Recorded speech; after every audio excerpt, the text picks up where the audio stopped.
Yes, my people, when it's time to get something, the thing must come. That is the law. That's the way I believe it. It is time for Biafra and it is time for Nnamdi Kanu. That is very courageous. He's in a very high spirit. And I told him that we are strongly behind him because that Nigeria needs him.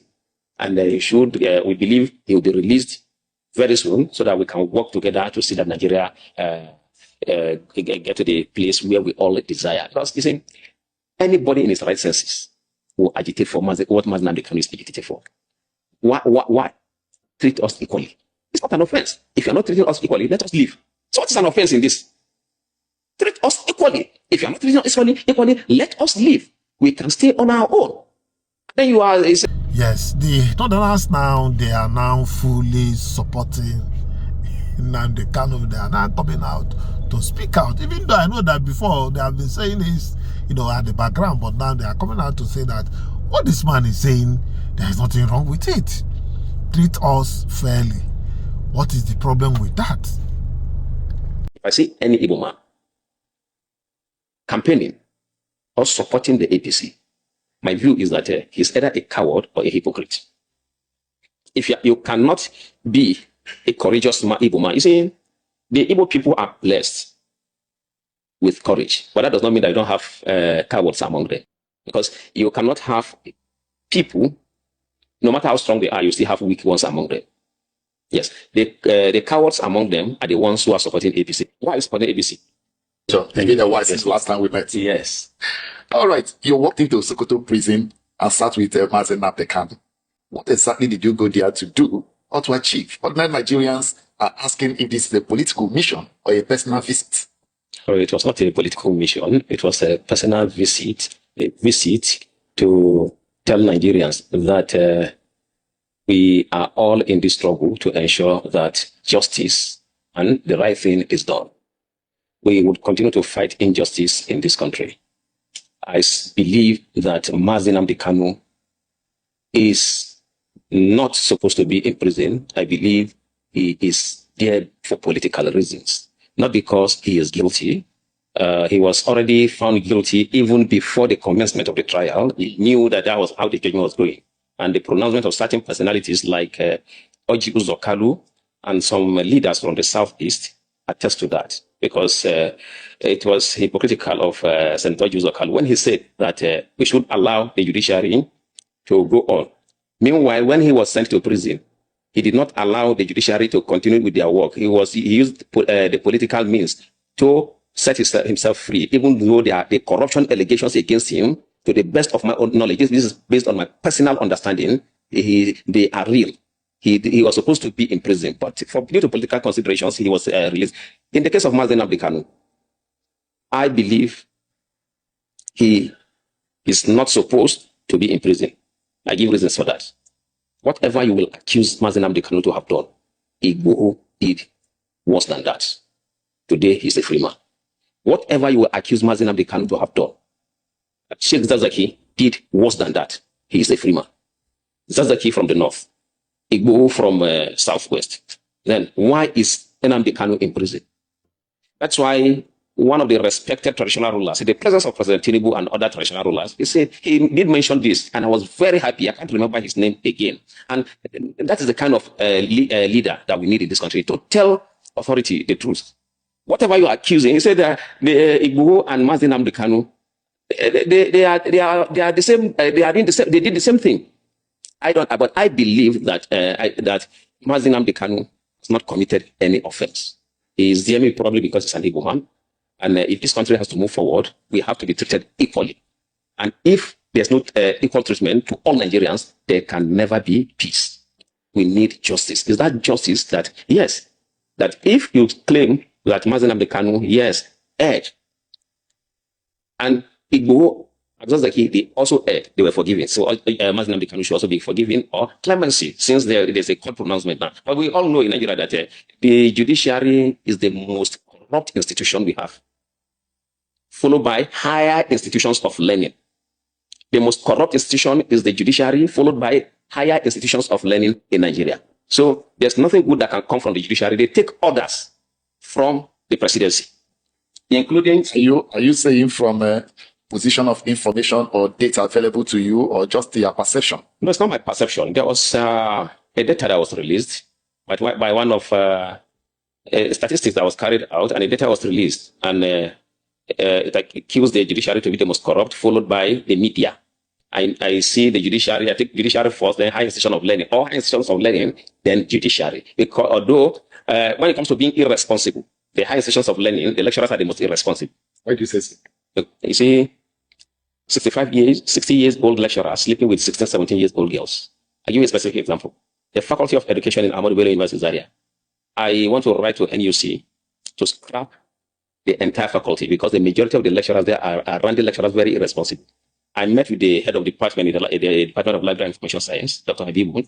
I told him, I don't want to mention the name of the lecturer since he's not here to defend himself. He just left the office of dean, the former dean of the Faculty of Education. Said, ladies have been complaining about his dean. He is sleeping around with young ladies, young to be his granddaughters. Talk to him. We cannot tolerate this again. Then he sent one of his boys, who is the PG coordinator in the department, told me that you will not graduate.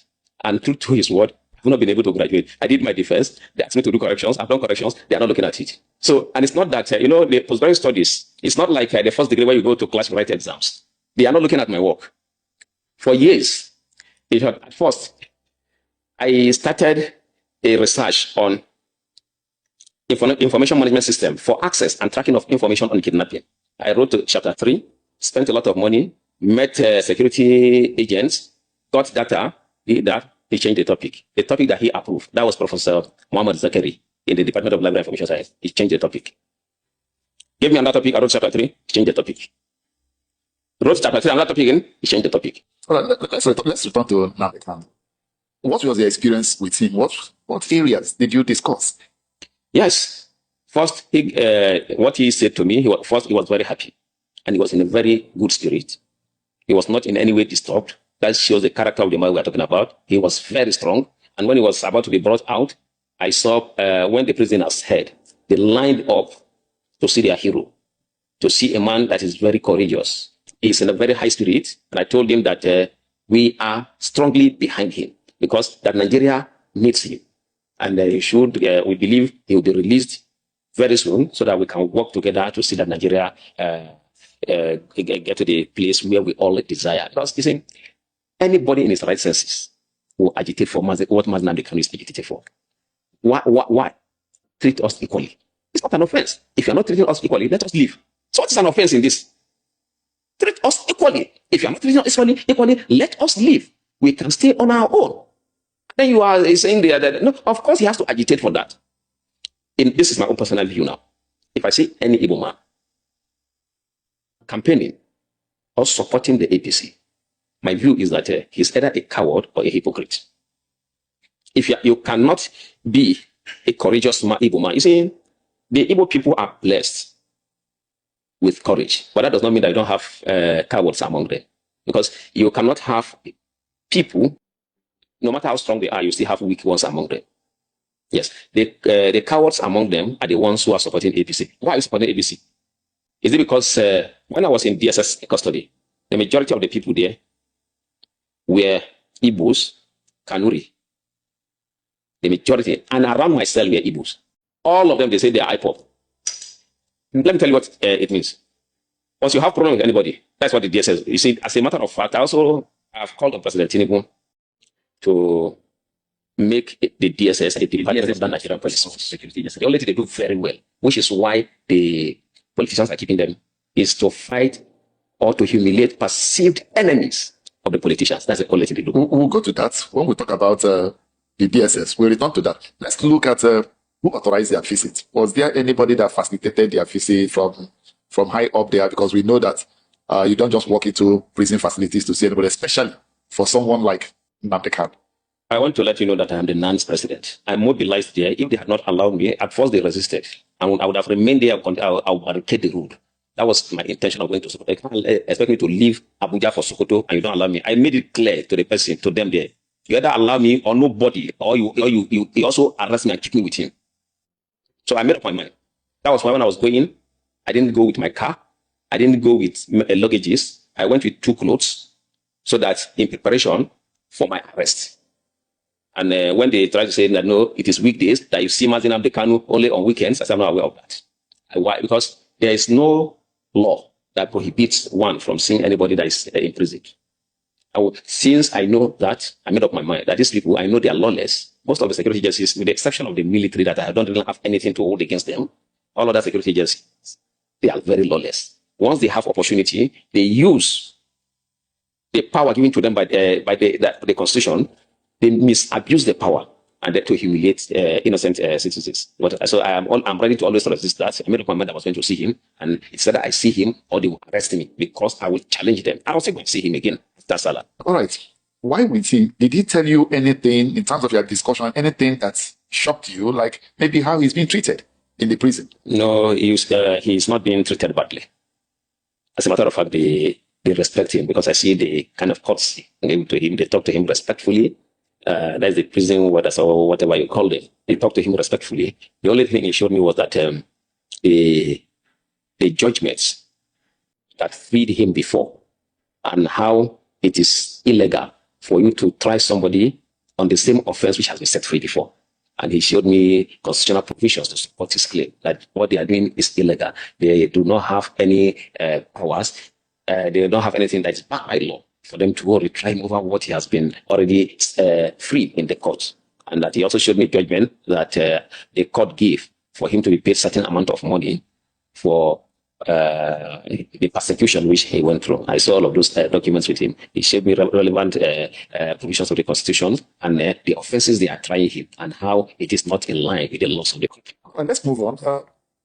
I don't know whether you shared with Kanu why he sacked his lawyers, and whether he's been able to engage lawyers. If not, how does he intend to pursue his appeal? Well, even though we didn't discuss that, but he didn't sack them. What happened was that he only relieved them because he saw that it was not a case of that the law was being considered. And lawyers, they discuss based on law and evidence. So when he saw that it was just political persecution, so he realized that there was no need for him to engage lawyers, because there was nothing like the law was not involved in deciding his own case. So that was a smart move by Nnamdi Kanu, because if the law was involved, yes, he would have allowed his lawyers to continue. He didn't sack them. They are still his friends, and he holds them in high esteem. All right, let's look at some people are saying Kanu's case is being dangled like a bargaining chip for 2027. What do you have to say about this? Yes, I agree with those who are saying that. Because the truth of the matter is that even with what is going on, the campaign of governors into APC, the presidency, President Tinubu knows that there's no way he's going to win votes in the Southeast if he doesn't release Nnamdi Kanu. So he's playing his card very well to see that maybe close to the election, Nnamdi Kanu will be released, and if maybe, and then so that he can talk to the people, because as it is today, a lot of people are loyal to him. And I know that because during the protest, when we protested before the judgment for him to be released, while the protest was going on, police came, they were throwing tear gas and started shooting at us directly. So we dispersed. All my friends ran away.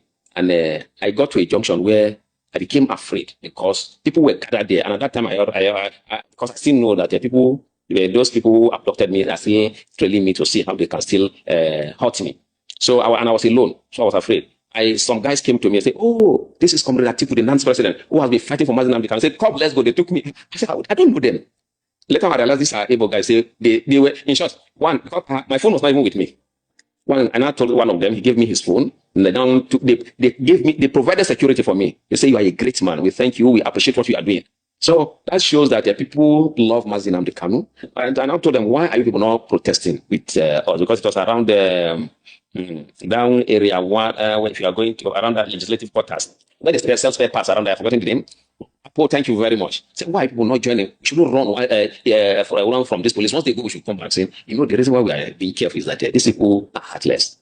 That these our shops now will be demolished if we join this protest, because they know the majority of us are Igbos. Say, what kind of humiliation is this? Did they create themselves as Igbos? Say they know majority of us here are Igbos. Once we join this protest, they'll demolish our shops. That's why we are being careful. We cannot do what people are doing. To them, they think I'm outside. They say, you are outside now. They will release you and they won't harm you. But for us, if we do anything, our source of livelihood is gone. Somebody is tempted to ask, what is the attachment to Nnamdi Kanu? You see, whenever you are blessed People want to be like Nnamdi Kanu. You see, it's not by power, it's God's favor for people to have confidence in you, for people to love you. This is what the politicians want. They cannot have it. When he speaks to the people, they listen. Anywhere he comes, he has this charisma that people want to listen to him and obey him. And he has, with that, of course, he will have many enemies. With that alone, that blessing from God alone attracts enmity. And that's why the powerful ones who want to control the people, the kind of influence he has. It's not forcing people. If Nnamdi Kanu says now, I think I want you to start trekking from Abuja to Sokoto, start trekking. It's not using anything. I'll start trekking, I'll start going. So that's the kind of influence he has on people. And that is why they are afraid and they have kept him. However, as we are saying this one, another one is coming up. I want you to watch this clip. It's not today's clip, but if that has been an Igbo man, that man would have been somewhere in jail. Yes, that is what we are talking about. Equality. People are not being treated equal because you think that you are in charge. You are now treating people the way you want. Listen to that clip and watch what that man said some years back. June the 6th, 2017, when this proclamation is signed, the North, a critical player in the Nigerian project, hereby declares that it will no longer be disposed to coexisting with the Igbos and shall take definite steps to end the partnership by pulling out of the current federal arrangement. 2. This conclusion is necessitated by the realization that it since ceased to be comfortable or safe to continue sharing the same country with the ungrateful, uncultured Igbos who have exhibited reckless disrespect for the other federating units and stained the integrity of the entire nation with their insatiable criminal obsessions. 3.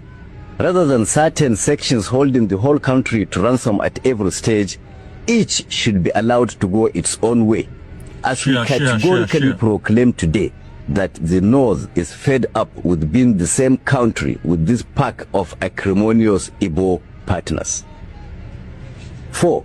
The North hereby openly calls on the authorities and other national and international stakeholders to acknowledge this declaration by taking steps to facilitate the final dissolution of this hopeless union that has never been convenient to any of the parties.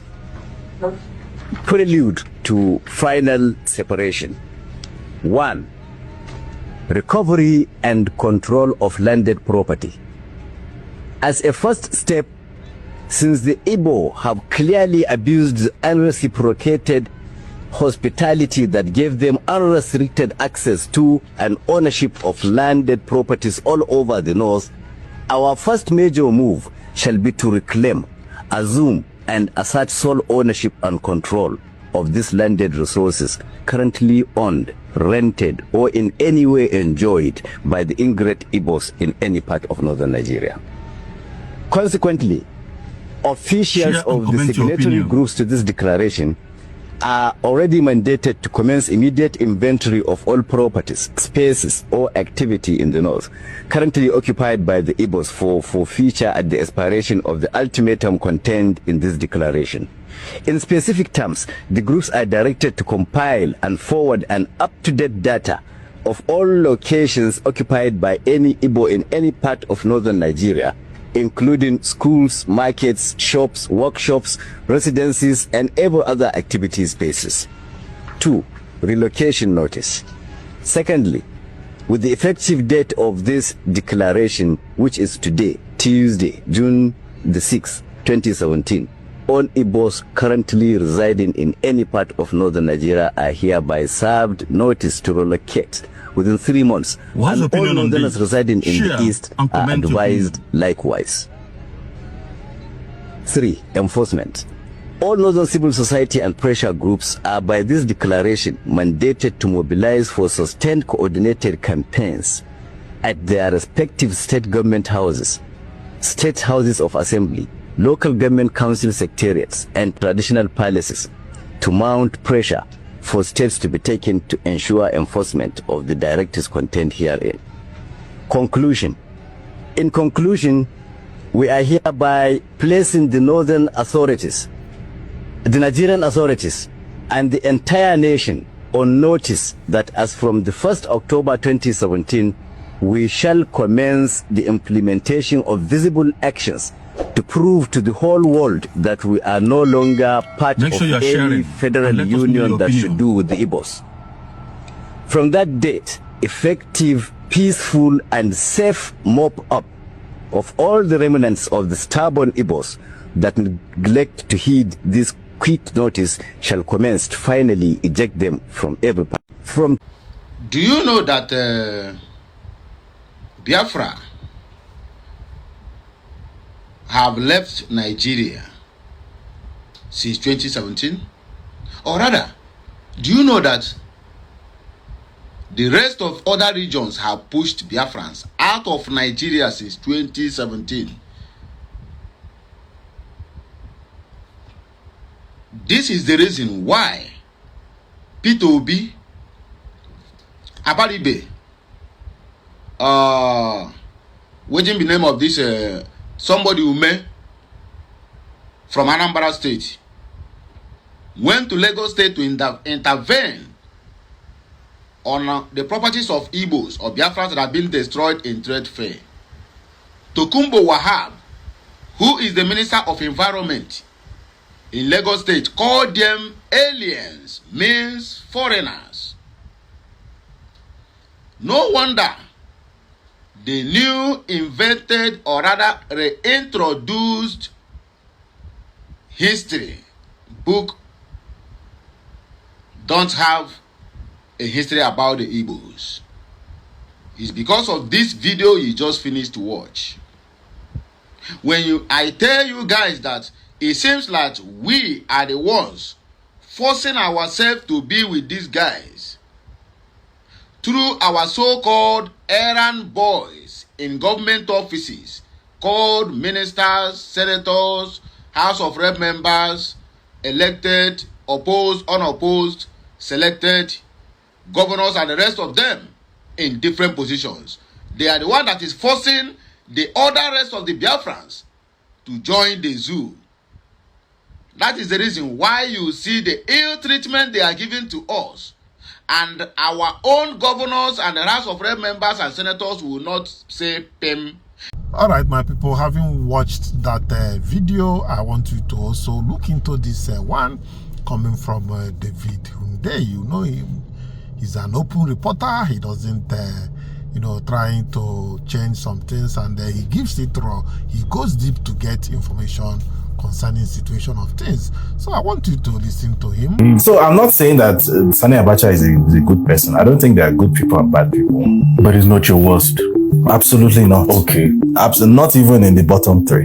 Wow. Not even in the bottom. Okay. No, who is your worst and best president in Nigeria? Very controversial. I want to understand Nigerian leadership very well before we go to insecurity and oil and all that. If you look at, first of all, I'd like to know who is your worst and best president in Nigeria? Very controversial. My worst is Ibrahim Babangida. Oh, I've heard of him. The reason is my worst is that he ranks even above Tinubu for being my worst. The reason is that it was under his tenure that structural adjustment first became a thing. IMF was structural adjustment. And that wasn't just an economic project.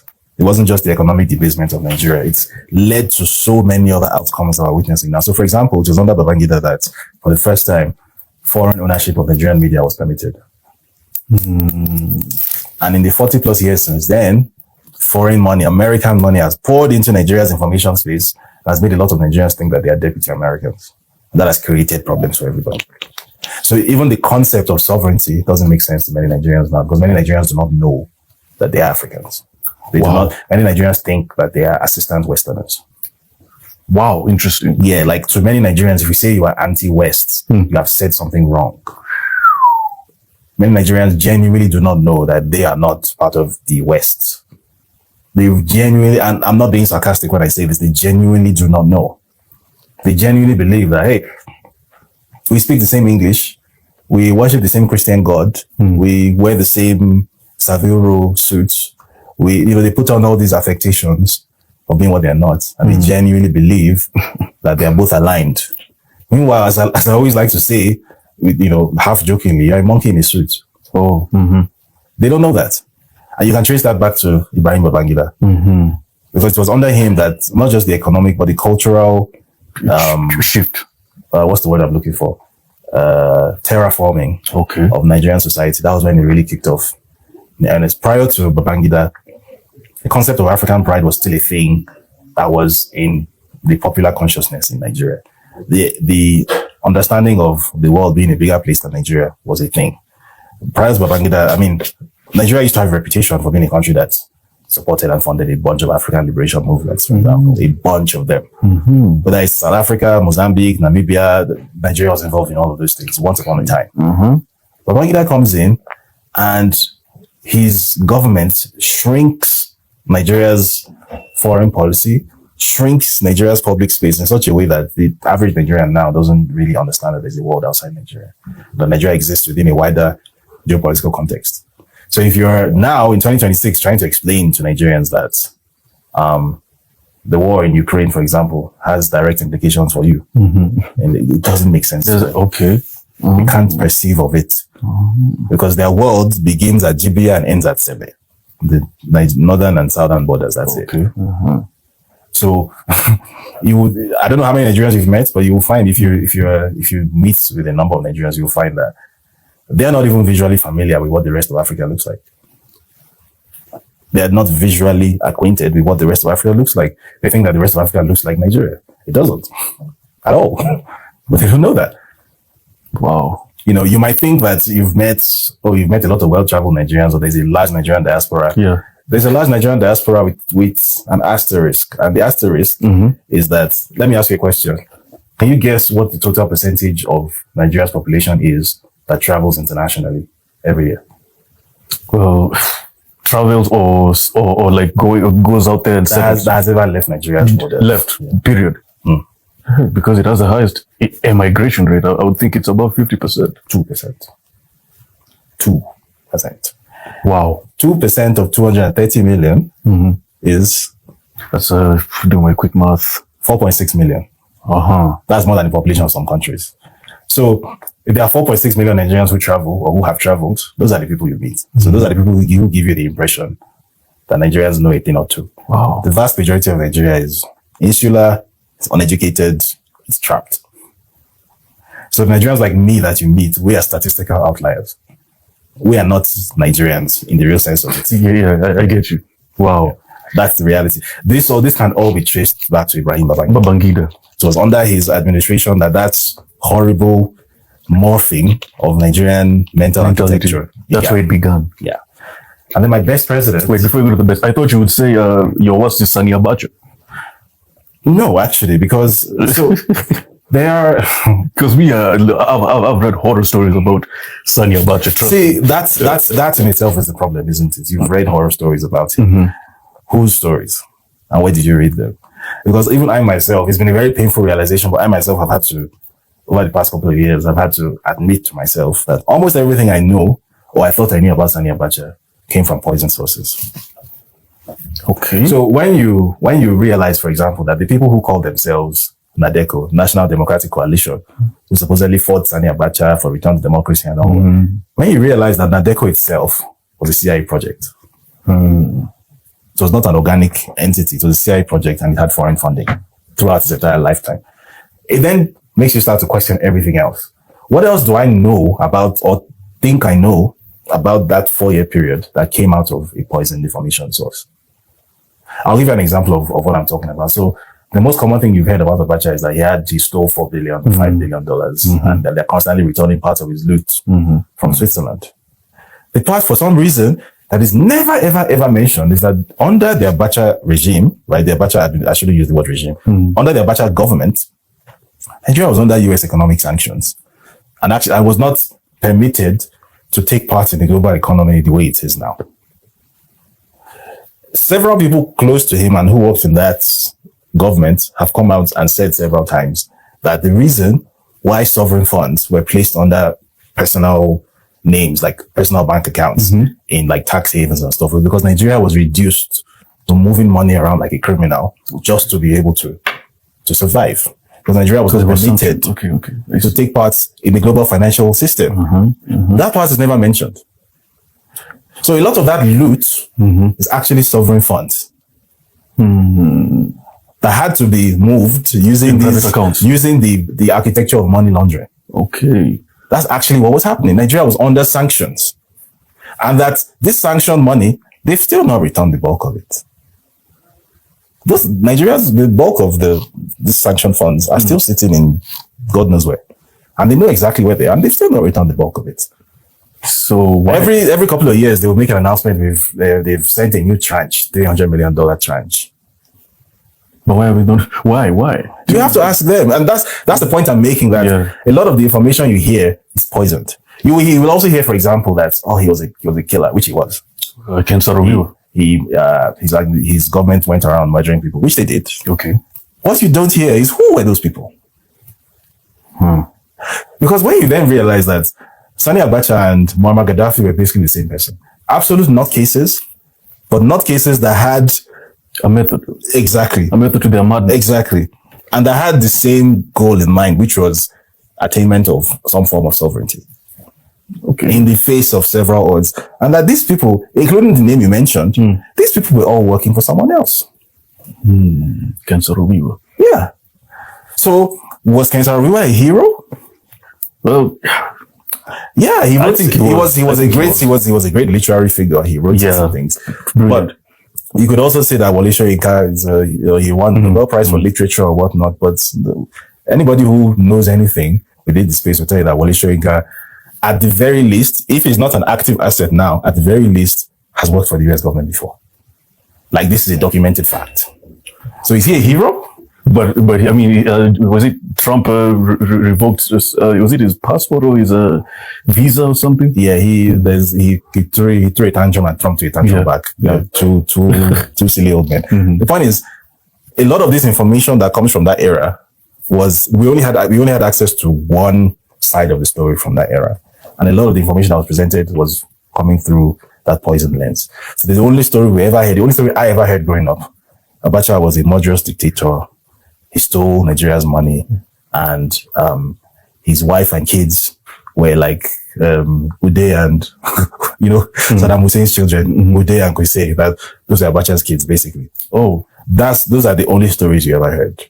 You never hear, for example, that under Babangida, because Babangida was Abacha's direct predecessor. Okay, that the economy had so collapsed under Babangida that things actually stabilized. Under Abacha. Interesting. You don't hear that part. That the real downfall took place under Ibrahim Babangida. And then, if you like, the consolidation happened under Abacha. So Abacha actually also took a lot of the blame for problems that were incubated by an administration that was basically working for the IMF. Because that's all Ibrahim Babangida did during his time. Okay. So I'm not saying that Sani Abacha is a good person. I don't think there are good people and bad people. But he's not your worst. Absolutely not. Okay. Absolutely not even in the bottom three. Wow. Not even in the bottom Okay, let's go to the best now. At best. So the reason I'm hesitant about answering this question is that to say that someone is the best is to say that you approve of them. I don't think there's anyone that I really approve of. I don't think there's any one of them that has actually done enough. Obasanjo? This goes back to what I just said. So if you're looking at the economic numbers, clearly Obasanjo. Clearly. If that's all you're looking at. Taking Nigeria from X to Y.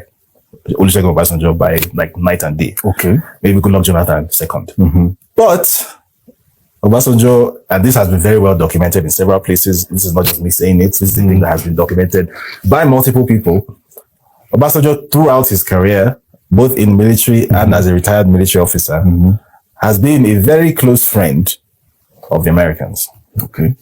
So if you recall, in 1998, after the death of Abacha, and then the death of Abiola, who thought of himself as the rightful occupant of the seat, who was it who made the decision that the next president of Nigeria should be Olusegun Obasanjo? Who really made that decision? Was it the Nigerian military, Abacha's military? No. Clearly not.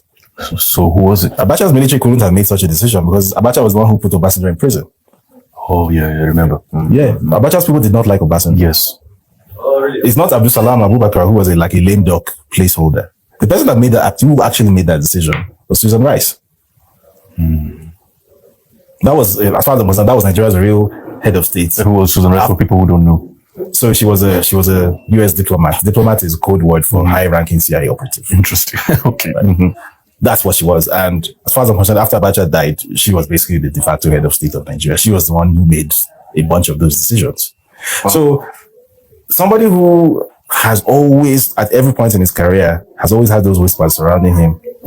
How much of a good person is he? And then in 2015, he queued up with this same US-backed opposition that took Nigeria from 100 to 0. He was one of them. So what you find out about Obasanjo is that he talks a lot of good stuff and he says a lot of things that sound nationalist sometimes. Like I remember he famously made a comment that if the IMF tells you to do something, you say yes and then you do the opposite. Interesting. So I like that. But it's also the case that at every point in his career, he has always found a way to somehow, to mysteriously and miraculously always come out on top in places where his contemporaries were either tossed out or died. He always benefited. So when Murtala Mohammed, who thought of himself as like a rabid nationalist, Marxist kind of leader, he was assassinated in 1976. Who benefited from that? Who? It was Obasanjo because he became president. Okay. Then Abacha. No. Sorry, go on. Yeah. When Abacha, mysteriously died. Yeah, but it's very funny how he died. What happened? I mean, because what we all know is that, I don't know if it's true, but he died with having some fun.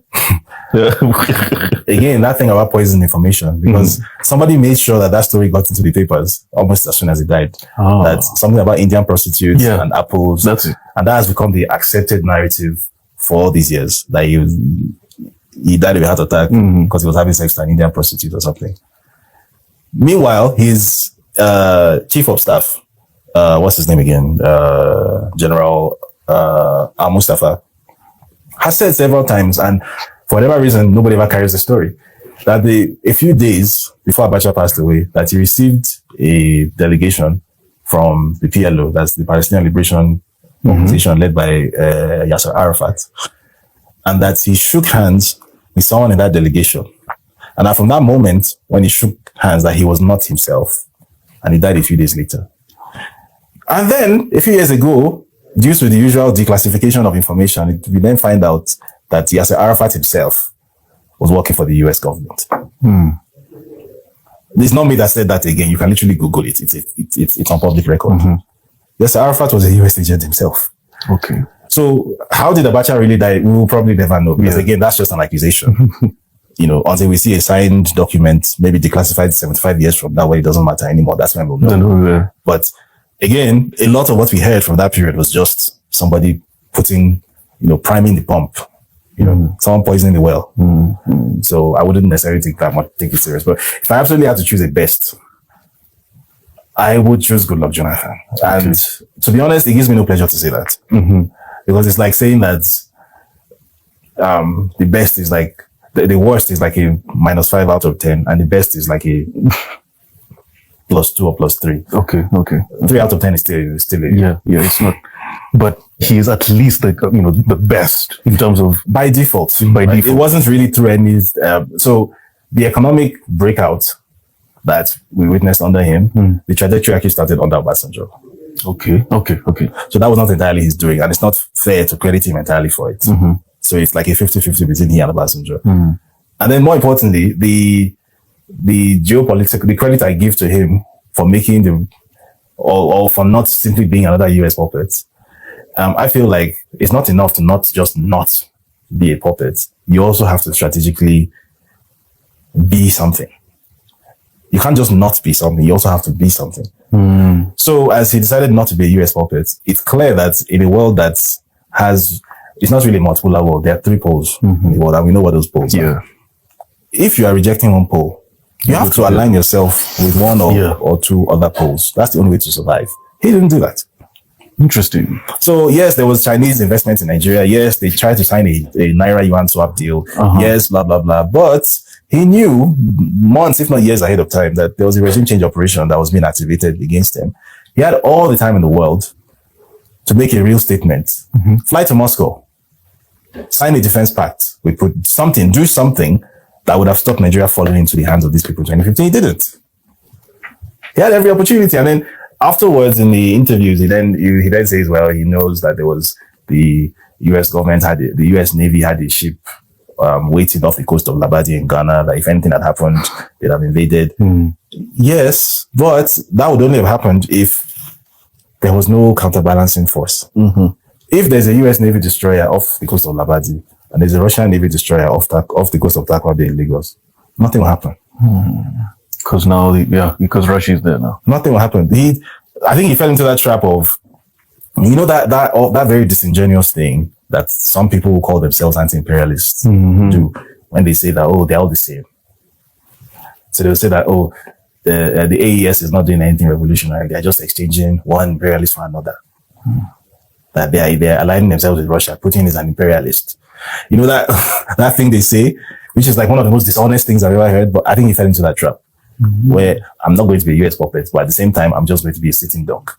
I'm not going to publicly pick a side. Like, I'm not going to decisively pick a side. Because that's what I would have done.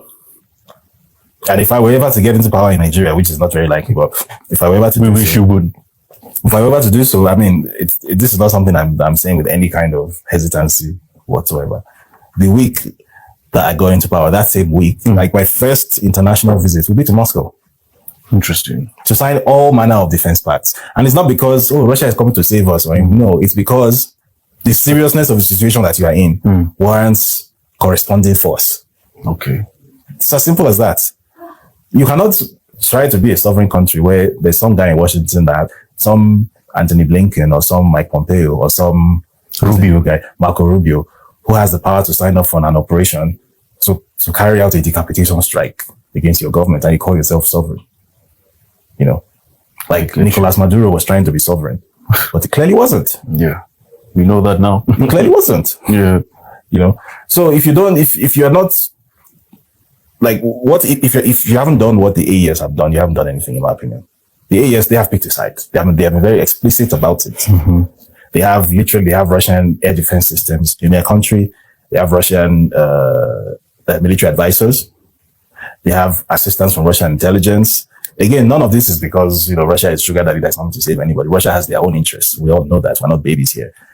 But the point is, you are using, if you like, one great power to fight off another, because that's the only chance you have to become a middle power.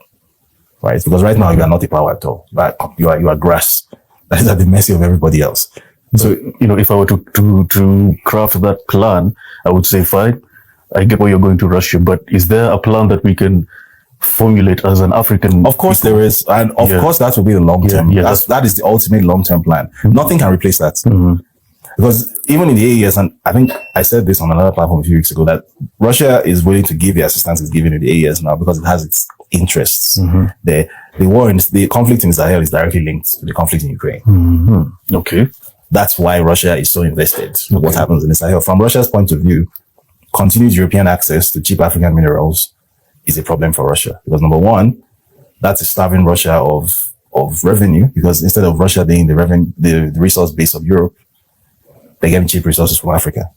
Number two, those resources which are generally used in military applications, who are those, when Europe finally uses those African resources to rearm itself, who is it going to use those arms on?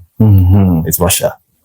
So from a Russian point of view, the way to preserve peace and to preserve its market in Europe is to make sure that Europe is not allowed to have access to cheap African resources. And the way to make sure Africa is not allowed to have to make sure that Europe doesn't have access to cheap African resources is to equip Africa to be able to defend itself from Europe and to be able to use its own resources. That's when they're signing parts, for example, to build nuclear reactors in the AES, so that these guys no longer have to sell uranium. They can use it for themselves. That's it. It's war. That's literally a war strategy. Yeah. That's what this whole thing is about. And I feel like too many people don't understand that. So I think Goodluck Jonathan fell into that trap. And I don't think, even now, where supposedly he wants to run for office, I don't think he has still figured out that you need to pick a side, which is very unfortunate. So now, oil. Nigeria, the biggest oil producer in Africa. But all right, having watched that, well, I need your opinion. What do you think about that video? Because what we do here is to give you, some information concerning what you need to know about the situation of this. Well, having said this, if you want to drop any comment, go ahead and drop it. Let's watch this by the In January 1970, the Nigerian Civil War ended. The guns went silent. General Yakubu Gowon, the head of state of Nigeria, went on national radio and declared a famous phrase, "No victor, no vanquished." This was meant to be a message of healing, a promise that the Igbo people who had tried to break away as Biafra would be welcomed back into Nigeria as family, not as foe. But if you looked at the bank account, that statement was a lie. While the military war was over, the economic war had just delivered its final nuclear strike. Take a moment to imagine waking up tomorrow morning, checking your bank account and realizing your life savings, your business capital, your retirement funds, all the millions you had in your account have been reset to exactly £20 only. Imagine realizing that all the government had to do was to press a button and make all the money in your account disappear, leaving you with exactly £20 only. This isn't dystopian fiction. This is what happened to millions of people in eastern Nigeria in 1970. It was an economic reset that was supposed to destroy them, but instead, it accidentally created the most successful venture capital system in Africa. We are taking you back in history to how the Igbo economy beat the banks. But what led to this economic war? Well, it actually started in 1968, 2 years before the surrender. The government of Nigeria performed a currency coup. They changed the color and design of the Nigerian pound notes. The goal was simple: to make the millions of pounds held by the Biafran government and citizens useless for international trade. If you couldn't get your cash to a bank across enemy lines to exchange it within a few weeks, your wealth literally turned into scrap paper while the war was still raging. When the war finally ended in 1970, the survivors emerged from the bunkers with sacks of Biafran pounds, currency that was now totally worthless. But the Igbo people still had pre-war savings in Nigerian pounds sitting in commercial banks in Nigeria. They expected to access these accounts to rebuild their bombed-out cities and rebuild their lives. This is when the Federal Executive Council with Chief Obafemi Awolowo as the Commissioner for Finance stepped into the scene. They argued that because rebels had occupied the banks during the war, it was impossible to verify who had deposited what. They instituted a flat, ruthless policy known as the Banking Obligations Eastern States Decree. It did not just matter if you were a billionaire merchant in 1966 or a medical doctor with years of savings. Every account holder was given an ex gratia payment of exactly £20. This was no ordinary loss of money. It was a loss of generational velocity. In total, it is estimated that billions of pounds in value were wiped off the private balance sheets of a single ethnic group, the Igbo people, in a single day. Just as the people were trying to figure out how to survive on £20, the second and third knocks were dropped. First came the abandoned property crisis.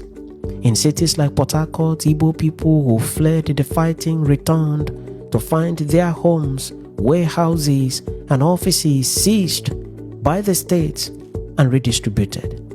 They hadn't just lost their cash, now they had also lost their roofs and their physical foundations. Then, in 1972, the government passed the Nigerian Enterprises Promotion Decree, also known as the Indigenization Decree. This law mandated that many foreign-owned companies like USC, Shell, and various manufacturing giants must sell significant portions of their shares to Nigerians. In any other country, this would be a triumph, but the timing was surgical. The Igbos, historically the most active investors in Nigeria, had just been wiped out by the £20 policy and the seizure of their properties.